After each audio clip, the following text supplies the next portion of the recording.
Good morning, students. Welcome in today's online lecture of Organization of Commerce and Management.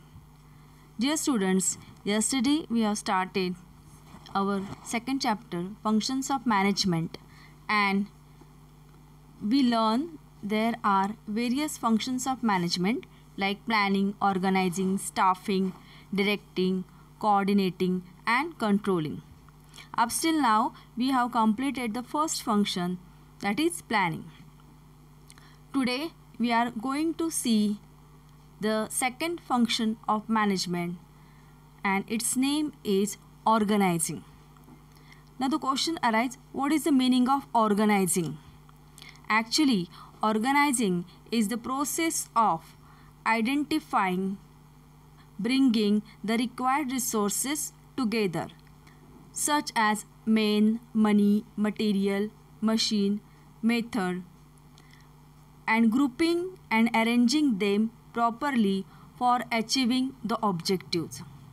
The synchronization and combination of workforce, physical, financial, and information resources are established in the process of organizing. After the planning, the manager is required to follow the second function of management, and its name is organizing. विद्यार्थी मित्रांनो, व्यवस्थापनाची जी कार्य आहेत ज्यालाच आपण functions of management म्हणतो, त्यामधलं पहिलं function किंवा पहिलं कार्य नियोजन की ज्याचा आपण अभ्यास कालच केलेला आहे. नियोजनानंतर व्यवस्थापनाचं दुसरं कार्य येतं आणि ते आहे ऑर्गनायझिंग. ऑर्गनायझिंग म्हणजे संघटन. तर संघटन याचा अर्थ काय, तर जे ध्येय आपण नियोजन या कार्यामध्ये ठरवलेलं असतं ते ध्येय साध्य करण्यासाठी जी सर्व साधन सामग्री लागते, जे सर्व रिसोर्सेस लागतात, मग त्यामध्ये मेन, मटेरियल, मनी, इन्फॉर्मेशन या ज्या सगळ्या गोष्टी आहेत त्या एकत्रित करणं, ज्याला ग्रुपिंग असं म्हटलेलं आहे आपण, आणि त्या व्यवस्थित मांडणं किंवा या सर्व साधन सामग्रीचा ध्येयपूर्तीसाठी एकत्रित विचार करणं आणि त्याचा वापर करणं, याच कार्याला संघटन असं म्हणलेलं आहे.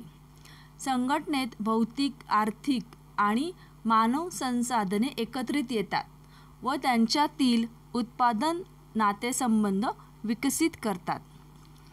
संघटन ही अशी प्रक्रिया आहे की ज्यात संस्थेची ध्येय साध्य करण्यासाठी आवश्यक कार्ये व त्यामधील परस्पर संबंध ठरवणे याचा समावेश होतो.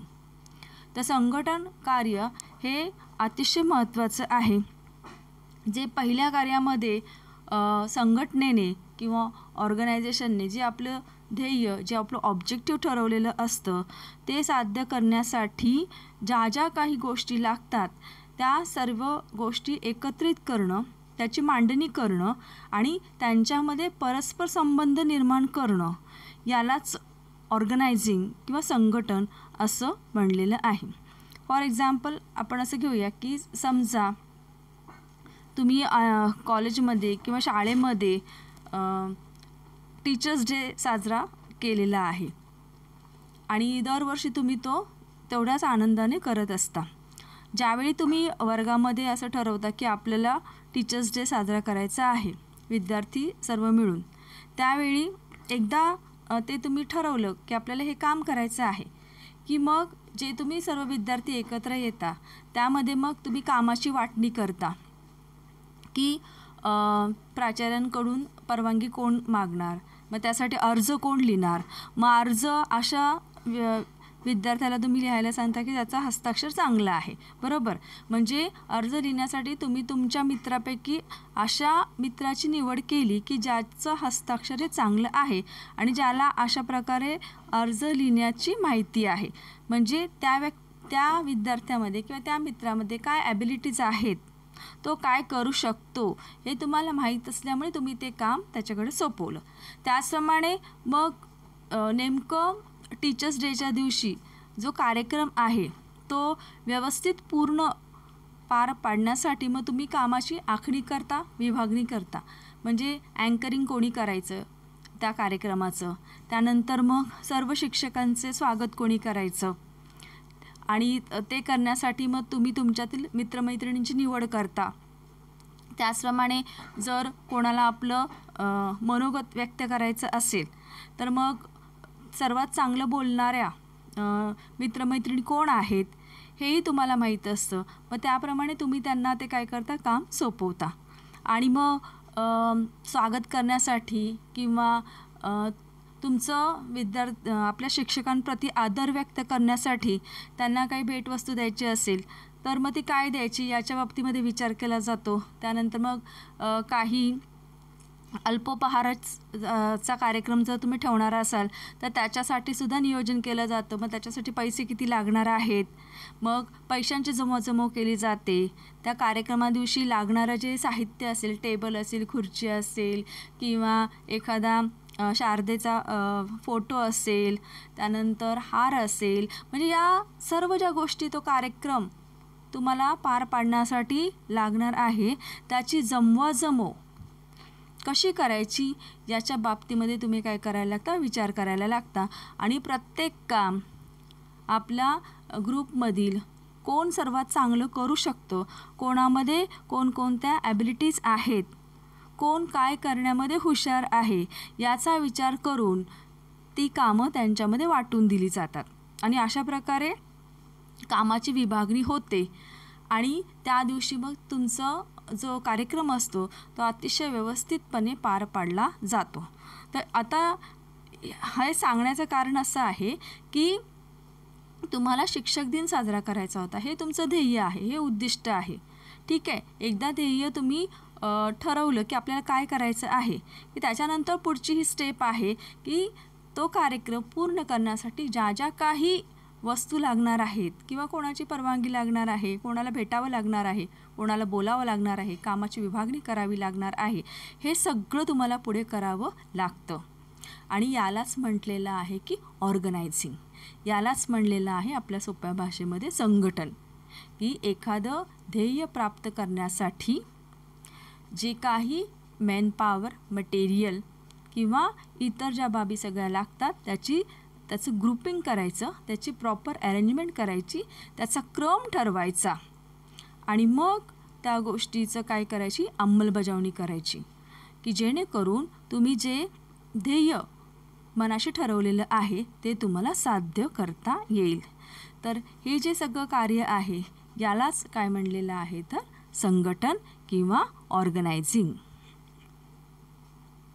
नाव see the definition of organising. Mooney and Rayleigh, according to them, organization is the form of every human association for the attainment of a common purpose. And the second definition is given by Knudsen and O'Donnell. Organization involves the grouping of activities necessary to accomplish goals and plans, the assignment of these activities to appropriate department, and the provision of authority, delegation and coordination. बघा, अगदी योग्य पद्धतीने या डेफिनेशनमध्ये नेमकं organisation म्हणजे काय ते स्पष्ट केलेलं आहे. Organisation what involves in organisation, grouping of activities necessary to accomplish goal, म्हणजे इच्छित ध्येय साध्य करण्यासाठी जी काही कार्य लागतं, काम करावं लागतं, त्या कार्यांचं ग्रुपिंग करायचं. म्हणजे त्या मोठ्या कार्याचे छोटे छोटे भाग करायचे आणि ते छोटे भाग प्रत्येक एका गटाला किंवा व्यक्तीला ते सुपूर्द करायचं, जेणेकरून एकत्रितपणे ते मोठं काम आपलं पूर्ण होऊ शकतं. त्यानंतर assignments of this activities to appropriate department. आणि मग या आपण जे लहान भाग केलेले आहेत, मोठ्या कामाचे जे लहान भाग केलेले आहे ते त्या पर्टिक्युलर डिपार्टमेंटला सुपूर्द करायचे की तुम्ही हे काम करायचं आहे. आणि ते काम करत असताना कशाची प्रोव्हिजन करायची आहे तर authority, delegation and coordination. Provision of authority. आता प्रोव्हिजन ऑफ अथॉरिटी म्हणजे काय? ज्यावेळी तुम्ही तुमच्या सबऑर्डिनेट स्टाफला एखादं काम करण्यासाठी सांगता, म्हणजेच एखादी जबाबदारी सोपवता, त्यावेळी तुम्हाला त्या सबऑर्डिनेट स्टाफला प्रॉपर काही अधिकार पण दिले पाहिजेत, की जेणेकरून तो त्या अधिकारांचा वापर करून त्याला सोपवलेली जबाबदारी तो व्यवस्थित पूर्ण करू शकतो. त्याचप्रमाणे मोठ्या कामाचे जे आपण लहान लहान भाग केले आहेत, लहान लहान हिस्से केले आहेत, ते वेगवेगळ्या डिपार्टमेंटला आपण सुपूर्द केले आहेत ऑर्गनायझेशन या फंक्शनमध्ये. आणि ते सुपूर्द केल्यानंतर त्यांच्यामध्ये समन्वय साधणंसुद्धा हे अतिशय महत्त्वाचं आहे. म्हणजे सेल्स डिपार्टमेंटमध्ये काय चाललेलं आहे, त्यानंतर परचेस डिपार्टमेंटमध्ये कोणतं काम सुपूर्द केलेलं आहे, त्यानंतर ॲडव्हर्टायझिंग डिपार्टमेंटला काय सांगितलेलं आहे, त्यानंतर फायनान्स डिपार्टमेंटमध्ये काय काम चालू आहे, याच्यावरती सुद्धा लक्ष ठेवणं हे तितकंच महत्त्वाचं असतं, जेणेकरून त्या पूर्ण कामामध्ये एक समन्वय साधता येईल आणि आपल्याला हवं ते साध्य करता येईल. तर यालाच काय म्हणलेलं आहे तर organisation. I am reading the definition once again so that you can make out the meaning of that definition. Organization involves the grouping of activities necessary to accomplish goals and plans, the assignments of these activities to appropriate department, and the provision of authority, delegation and coordination. See, two definitions I have given here. At least one definition you are required to do very well, because in exam for a long answer question always definition is asked. The question may comes like this: what is organizing, and explain the importance of organization. So that's why definition is very important, so do it very well. At least one definition is expected. Now we will go for the importance of organizing. Importance of organizing is explained by 10 points in your textbook. Which are these 10 points? Look at the screen. The first is facilitates administration as well as operation. Second, brings specialization. Third, organizing defines the jobs properly. Fourth, organizing clarifies authority and responsibility. Fifth, organizing establishes coordination. Sixth, organizing helps for effective administration. Seventh, organizing helpful for growth and diversification. 8, organizing creates sense of security. 9th, organizing give scope for innovation. And 10, organizing helps in optimum utilization of resources. See, from these 10 points you can observe that helps in optimum utilization of resources is the common point. In earlier function of planning also we have seen that you can write this point in every function of management, because in all function of management this is the aim to make maximum utilization of resources. So I can say this point is common for all the functions of management. Okay, now we are going for discussion about all these points in detail. Now take the first one. Facilitates administration as well as operation. Organizing includes identification and grouping the various activities of business. Organizing defines role of each and every employee due to proper grouping of the task and the employees. There is increase in production and reduction in wastage. Duplication of work is restricted and effective delegation becomes possible. Now what is this organizing and why this organizing is very important in business organization? See, at the beginning only we said that organizing includes the identification and grouping of various activities of business. Means whatever task is decided to achieve that task or to achieve that objective, various functions are required to be completed. And while doing all these functions, the manager is making the groups of people, and to these groups of people he is assigning the work according to the ability, according their likes and dislikes, and he is making the small part of whole work and assigning that small part to that particular unit or to that particular department, so that these people can concentrate only on that part of work, and in total finally the manager will get the good result. विद्यार्थी मित्रांनो, organising हे असं function आहे की ज्याच्यामुळे व्यवस्थापन आणि प्रक्रिया ज्या संघटनेच्या असतात त्या व्यवस्थितपणे अतिशय सुरळीतपणे ते पूर्ण करता येईल. तर संघटन या कार्यामध्ये काय केलं जातं, तर या लहान जे आपल्याला इच्छित ध्येय नियोजन या कार्यामध्ये संस्थेने जे ध्येय ठरवलेलं असतं किंवा जे ऑब्जेक्टिव्ह ठरवलेलं असतं ते ऑब्जेक्टिव्ह प्राप्त करण्यासाठी ऑर्गनायझिंग या फंक्शनमध्ये ते काम पूर्ण करण्यासाठी त्याचे छोटे छोटे ग्रुप्स केले जातात. म्हणजे ते मोठं काम लहान लहान ग्रुपमध्ये डिवाईड केलं जातं.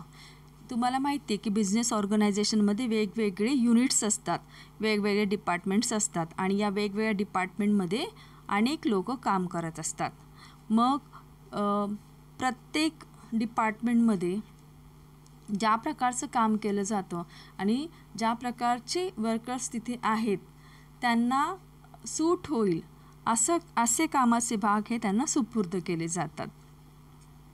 आणि अशा प्रकारे कामाची विभागणी केल्यामुळे काय होतं की उत्पादन हे वाढतं आणि वेस्टेज आहे तो कमी होतो.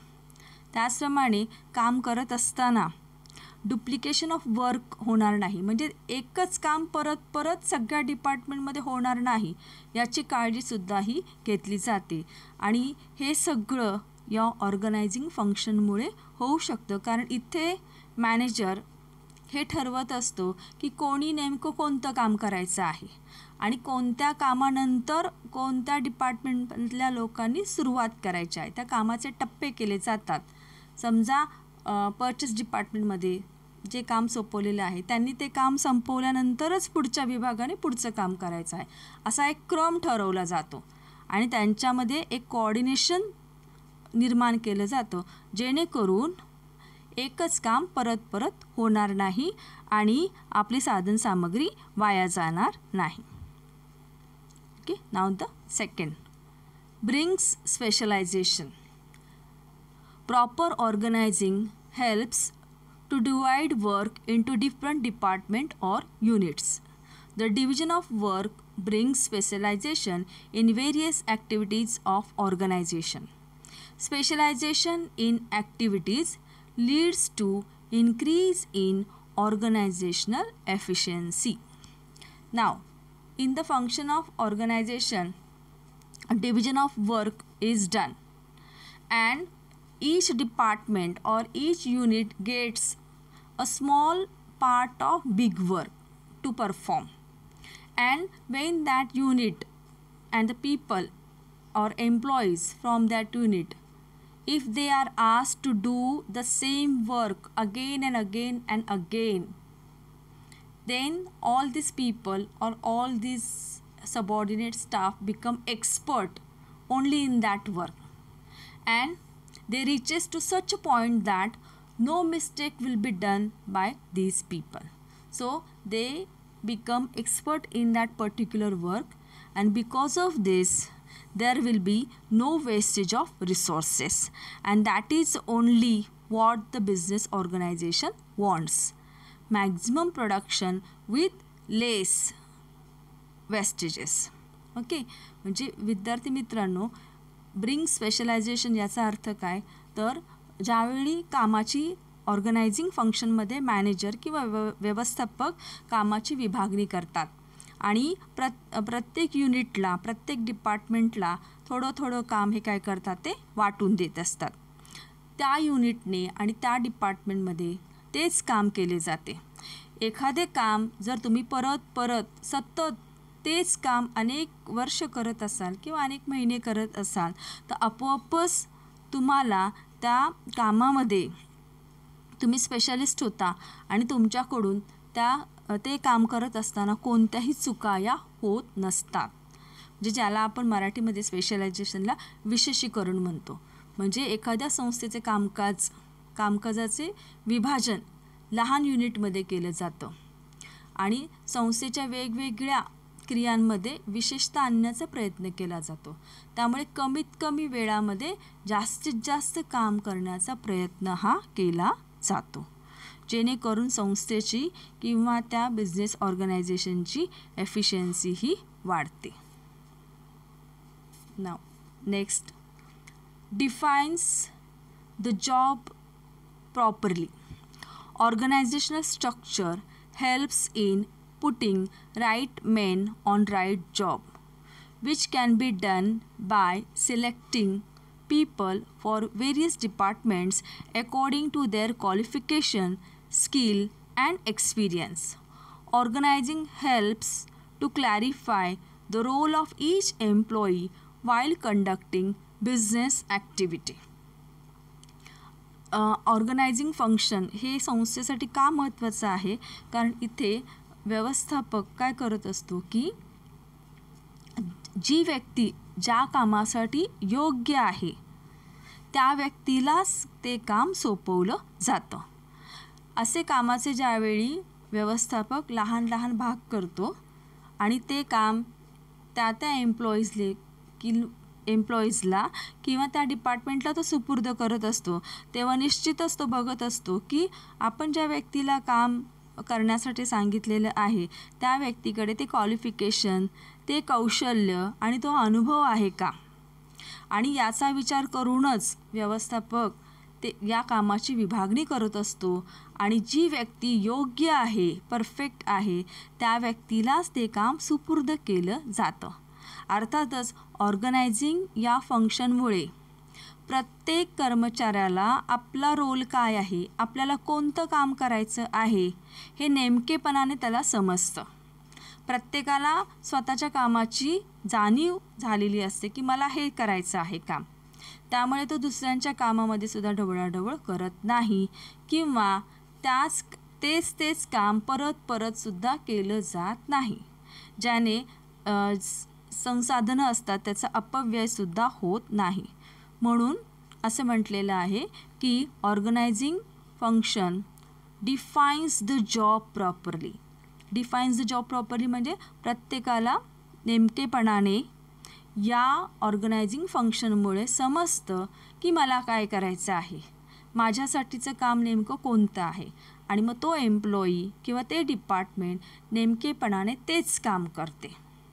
म्हणून आपण म्हणू शकतो इथे की इथं वेळेचा वापर हा अतिशय कुशलतेने केला जातो ऑर्गनायझिंग फंक्शनमुळे, आणि जी साधनसामुग्री आहे तिचा पण परिपूर्ण वापर हा या फंक्शनमुळे होत असतो. Then fourth is clarifies authority and responsibility. Organisational structure defines the role of every manager. This can be done by delegating the authority to every manager.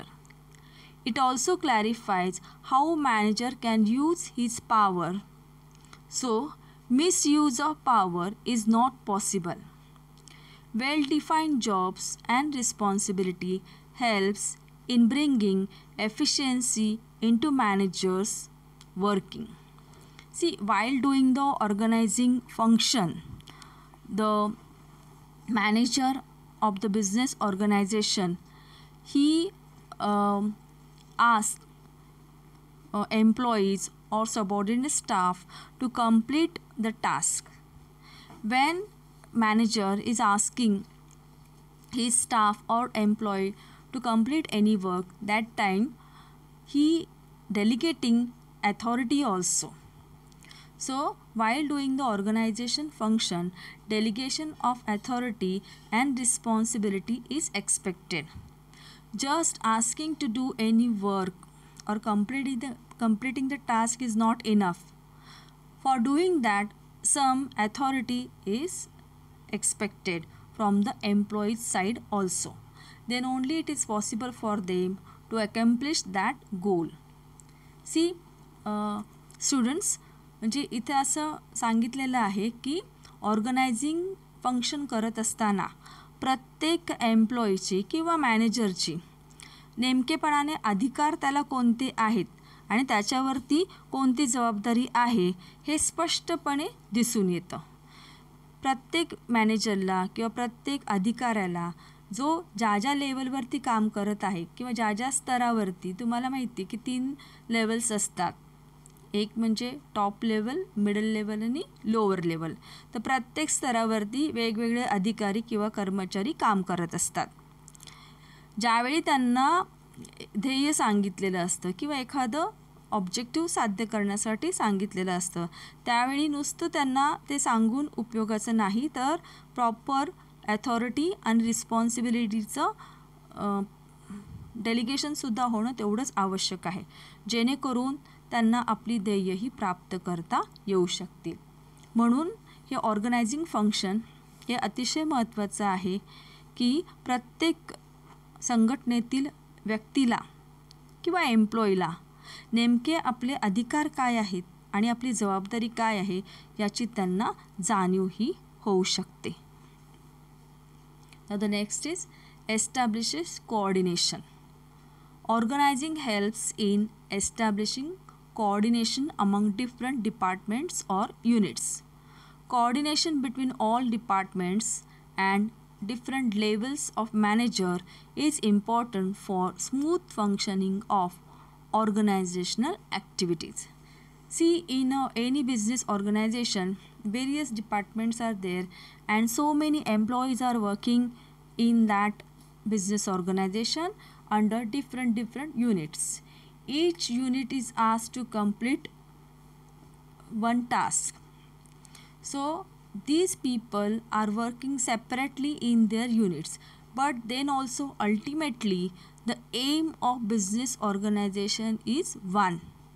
Though these workers may working in different department, but their ultimate aim is same. That's why proper coordination among all these departments and employees about achieving the goal is very important. And this coordination can be bring out with the help of function of organizing.